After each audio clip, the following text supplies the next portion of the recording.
Hi everybody, it's Abby Cooper and Lewis Cooper coming at you on this snowy Sunday day to answer another of your frequently asked questions. Woo! The crowd goes wild. Alright, so one question I've been getting a lot recently is, did I always want to be an author? And the answer is, drum roll please. Yep, giving myself my own drum roll because I don't know if you're actually giving me a drum roll and somebody's got to. What was the question again? Just kidding. Yes, I always wanted to be an author. And here is the evidence. In case you can't tell from where you are, this is a giant box filled with all kinds of stories, big and small, made out of different colors and kinds of construction paper.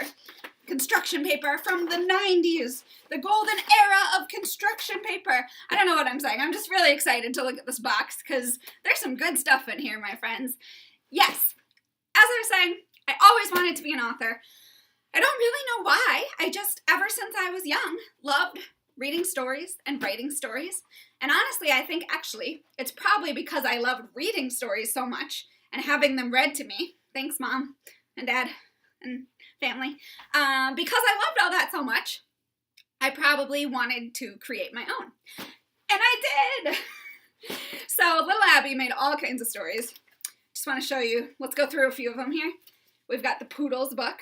I was always really into poodles too. We had a poodle starting from when I was in second grade on. Her name was Bailey Amanda. She was kind of like Lewis, but a little smaller actually. She was a toy poodle. So I did like some poodle research in here. So that happened. We've got A Day of Fun. Oh, wait, no, not A Day of Fun. My bad. A Day After Fun. What happens after the fun is done? You have to read this one to find out, I guess. Ooh. Oh, it involves a bunny, I think, or something. A squirrel, maybe? Hard stuff. What else we got? Ooh! Some Sweet Valley Kids fanfic. Teachers, you remember Sweet Valley Kids? 90s friends out there? Team Elizabeth? All the way? No contest. Ooh! This is one of my personal favorites. It was the best. It was the worst. Do you want to find out what's the best and what's the worst? Me too! Let's do it. I haven't actually read this in a while. I just like to look at the cover because it makes me laugh. Let's see what it's about. Okay. Molly something went to her bedroom. Yes, she said to herself, I need to change my room. Molly went for a walk. Then crash! Molly had bumped into girls. Uh-oh.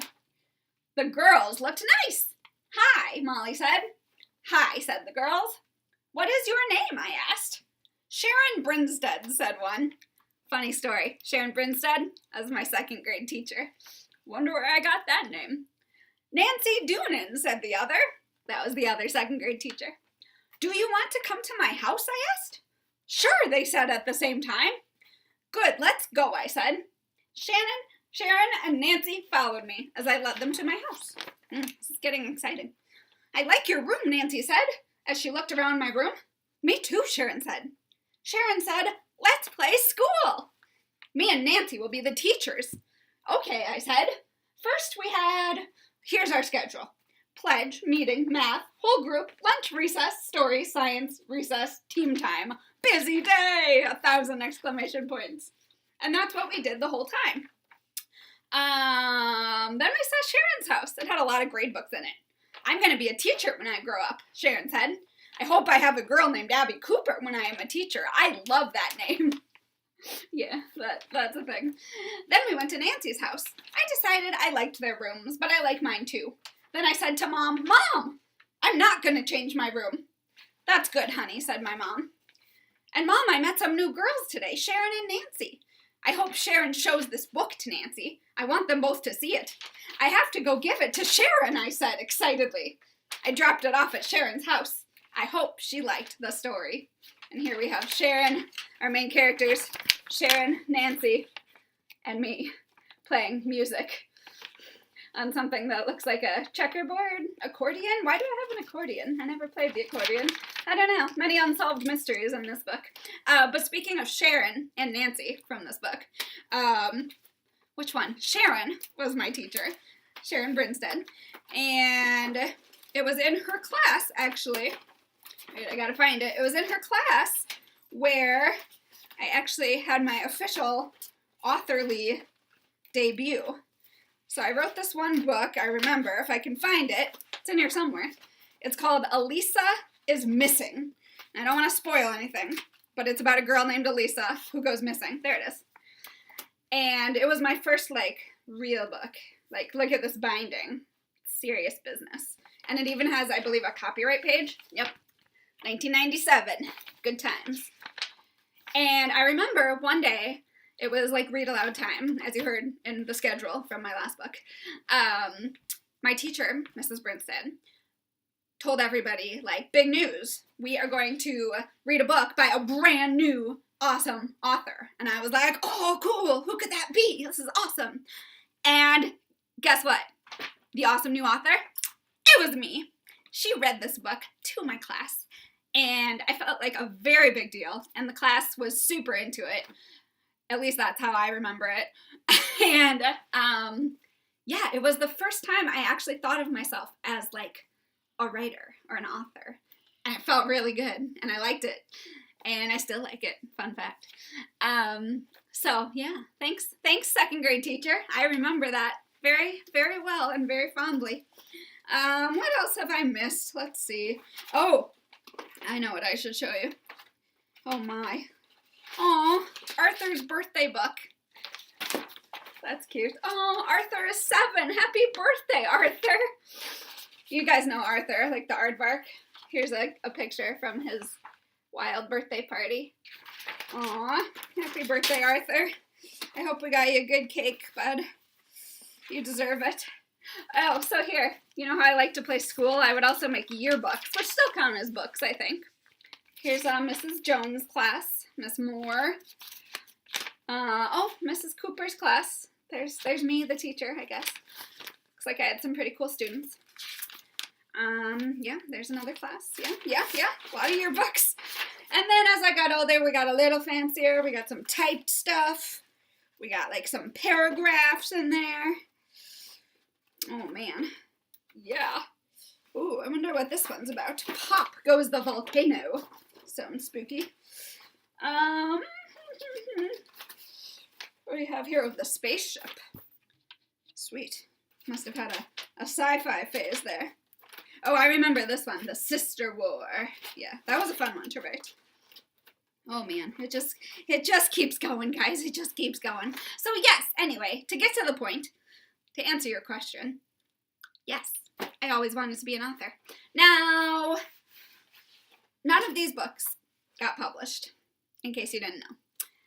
But that's okay. I'm okay with it. Because I'm so glad I made all these books. You know, everything you ever write in your life, in school and for fun and whatever, everything that you write is practice and makes you a better writer.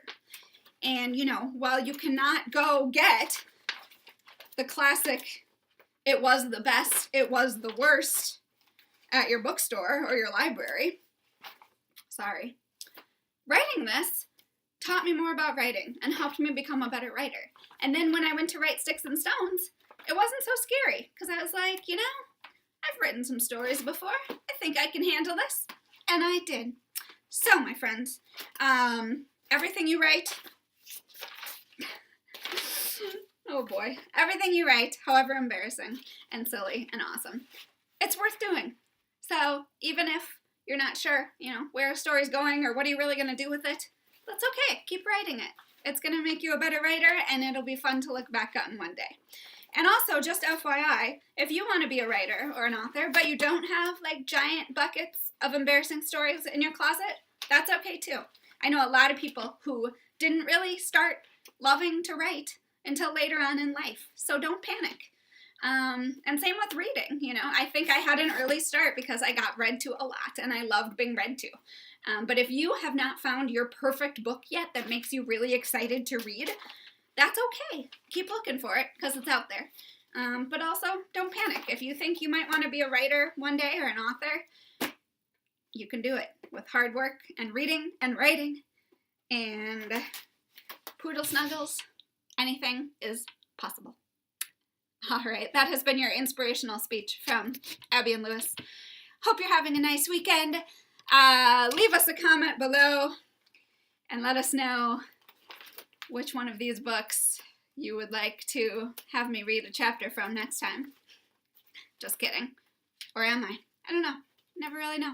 Don't forget to give the video a thumbs up and subscribe to the channel so you don't miss any more embarrassing, hilarious, and delightful stories and adventures.